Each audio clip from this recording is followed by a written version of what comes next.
ನಮಸ್ಕಾರ, ದೀಪಿಕಾ ಕಿಚನ್ಸ್ ಸ್ವಾಗತ. ನಾನಿಲ್ಲಿ ನುಗ್ಗೆಕಾಯಿ ಕಡಲೆಕಾಳು ಸಾಂಬಾರು ಮಾಡ್ತಾಯಿದ್ದೀನಿ. ಅದಕ್ಕೆ ಬೇಕಾಗಿರುವ ಸಾಮಗ್ರಿ ಮಸಾಲೆ ರುಬ್ಕೊಳ್ಳೋಣ. ಮಸಾಲೆ ರುಬ್ಕೊಳ್ಳೋಕ್ಕೆ ಬೆಳ್ಳುಳ್ಳಿ, ಕೊತ್ತಂಬರಿ ಸೊಪ್ಪು, ಶುಂಠಿ, ಹಸಿ ಶುಂಠಿ, ಟೊಮೆಟೊ, ಈರುಳ್ಳಿ, ಚುಚ್ಚಕ್ಕೆ ತೆಂಗಿನಕಾಯಿ, ಖಾರದ ಪುಡಿ, ಸಾಂಬಾರು ಪುಡಿ, ಉಪ್ಪು.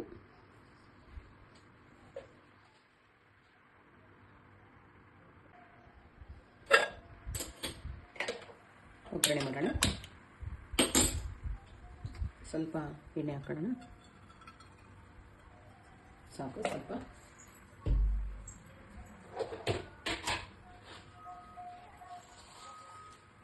ಸ್ವಲ್ಪ ಸಾಸಿವೆ,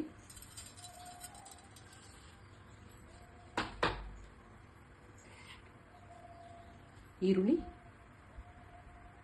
ಕೊತ್ತಂಬರಿ ಸೊಪ್ಪು, ಕರಿಬೇವು.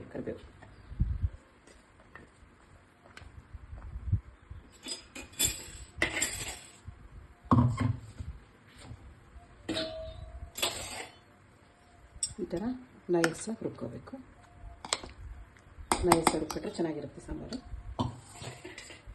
ಎಣ್ಣೆ ಕಾದಿದೆ. ಬೇಳೆ ನುಗ್ಗೆಕಾಯಿ ಸಾಂಬಾರು ಜಾಸ್ತಿ ಮಾಡ್ತಾರೆ ಕೆಲವರು. ಈ ಕಡಲೆಕಾಳು ನುಗ್ಗೆಕಾಯಿ ಕಾಂಬಿನೇಷನ್ ಮಾಡಿ ತುಂಬ ಚೆನ್ನಾಗಿರುತ್ತೆ.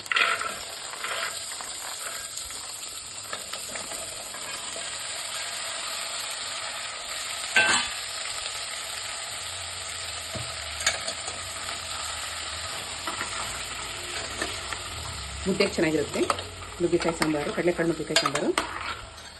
ಚಪಾತಿ ರೊಟ್ಟಿ ಜೊತೆಗೂ ತಿನ್ಬೋದು. ಸ್ವಲ್ಪ ಗಟ್ಟಿ ಮಾಡ್ಕೊಂಡ್ರೆ ಸಾಂಬಾರನ್ನ ಕಡಲೆ ರೊಟ್ಟಿ ಚಪಾತಿ ಜೊತೆಗೆ ತಿನ್ಬೋದು. ಇಲ್ಲ ನಮಗೆ ಮುದ್ದೆ ಅನ್ನಕ್ಕೆ ಬೇಕು ಅಂದರೆ ಸ್ವಲ್ಪ ತೆಳ್ಳು ಮಾಡ್ಕೋಬೇಕು. ರುಚಿಗೆ ತಕ್ಕಷ್ಟು ಉಪ್ಪು ಹಾಕ್ತಿದ್ದೀನಿ.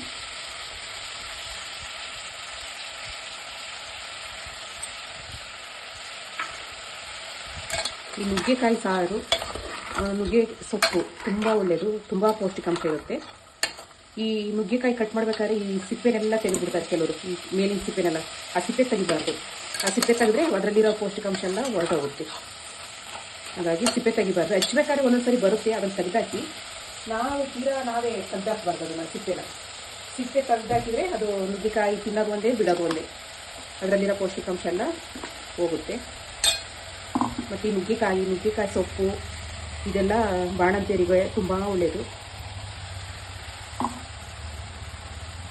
ಶುಗರ್ ಪೇಷಂಟ್ಗಳಿಗೂ ತುಂಬ ಒಳ್ಳೆಯದು ನುಗ್ಗೆಕಾಯಿ ಸಾಂಬಾರು, ನುಗ್ಗೆಕಾಯಿ ಸೊಪ್ಪು. ನಾನು ನುಗ್ಗೆ ಸೊಪ್ಪಿನ ಬಸ್ಸಾರು ತುಂಬ ಚೆನ್ನಾಗಿರುತ್ತೆ. ನುಗ್ಗೆಕಾಯಿ ಸೊಪ್ಪು ಎರಡು ಸಾಂಬಾರು ಮಾಡಬೇಕಾದ್ರೆ ನಾವು ಸೊಪ್ಪು ಹಾಕಿದಾಗ ಸೊಪ್ಪು ಮುಚ್ಚಿ ಬೇಯಿಸಬಾರ್ದು. ನುಗ್ಗೆಕಾಯಿ ಸಾಂಬಾರು ಮಾಡಬೇಕಾದ್ರೂ ಅಷ್ಟೇ. ನುಗ್ಗೆಕಾಯಿ ಹಾಕಿದ್ವಿ ಅಂತ ಹೇಳಿದ್ರೆ ಅದಕ್ಕೆ ಮುಚ್ಚಬಾರ್ದು. ಅದೊಂಥರ ಕಹಿ ಅಂಶನೆಲ್ಲ ಬಿಟ್ಕೊಂಡ್ಬಿಡುತ್ತೆ. ಹಾಗಾಗಿ ನುಗ್ಗೆಕಾಯಿ ಹಾಕಿದಾಗ ಮುಚ್ಚಬಾರ್ದು ಪ್ಲೇಟು. ಸಾಂಬಾರೆಲ್ಲ ಆದ್ಮೇಲೆ ಮುಚ್ಚಬೋದು. ಈ ಸಾಂಬಾರು ಮಾಡೋ ಟೈಮಲ್ಲಿ ಮಾತ್ರ ಮುಚ್ಚಬಾರ್ದು.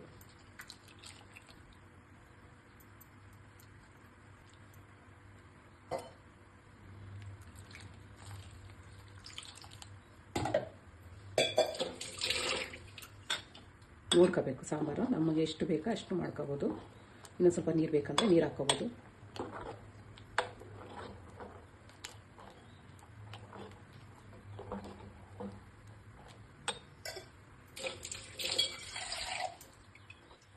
ಇನ್ನೊಂದು ಸ್ವಲ್ಪ ನೀರು ಬೇಕಾಗುತ್ತೆ, ನೀರು ಹಾಕ್ತಾಯಿದ್ದೀನಿ.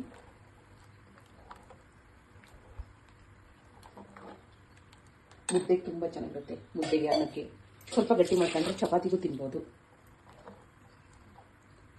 ಬೇಯಿಸ್ಬೇಕಾದ್ರೆ ಮಾತ್ರ ಮುಚ್ಚಬಾರ್ದು.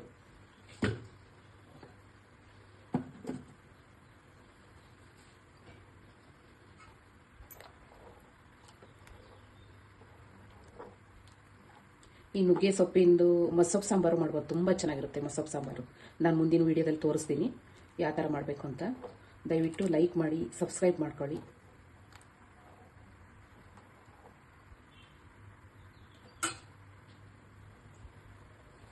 ಯುಗಾದಿ ಹಬ್ಬಕ್ಕೆ ನಿಮಗೆ ಹೋಳಿಗೆ ಬೇಕು ಅಂದರೆ ಹೋಳಿಗೆ ತೋರಿಸ್ತೀನಿ, ಹೋಳಿಗೆ ಸಾಂಬಾರು ತೋರಿಸ್ತೀನಿ.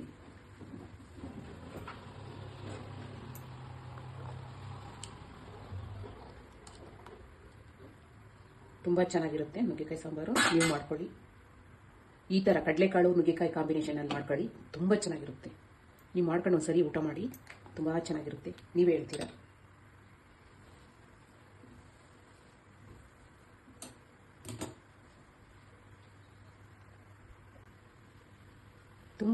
ತುಂಬ ಸುಲಭ. ಈ ನುಗ್ಗೆಕಾಯಿ ಸಾಂಬಾರು ಮಾಡೋದು ತುಂಬ ಈಸಿ, ಯಾರು ಬೇಕಾದರೂ ಮಾಡ್ಬೋದು. ಈ ಹೊಸ್ದಾಗಲ್ಲಿ ಅಡುಗೆ ಕಲಿಯೋರು ತುಂಬ ಈಸಿಯಾಗಿರುತ್ತೆ, ಆರಾಮಾಗಿ ಮಾಡ್ಕೋಬೋದು. ಈ ಕಷ್ಟೊತ್ತು ಏನಲ್ವೇ ಅಲ್ಲ.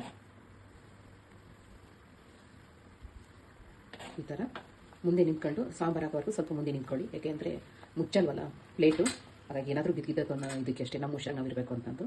ಒಂದು 5 ನಿಮಿಷ 10 ನಿಮಿಷ, ಒಂದು 10-15 ನಿಮಿಷಕ್ಕೆಲ್ಲ ಸಾಂಬಾರು ಆಗುತ್ತೆ. ಮುಂದೆ ನಿಂತ್ಕೊಂಡು ಬೇರೆ ಕೆಲಸಗಳು ಮಾಡ್ಕೋಬೋದು. ಏನು ಆಯ್ತು, ಒಂದು 10 ನಿಮಿಷ ಅಷ್ಟೇ.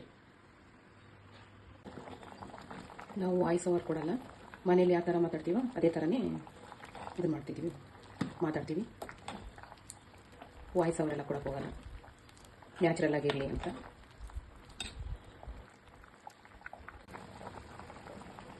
ನುಗ್ಗೆಕಾಯಿ ಕಡಲೆಕಾಳು ಕಾಂಬಿನೇಷನ್ ಸಾಂಬಾರು ಸವಿಯಲು ಸಿದ್ಧವಾಗಿದೆ.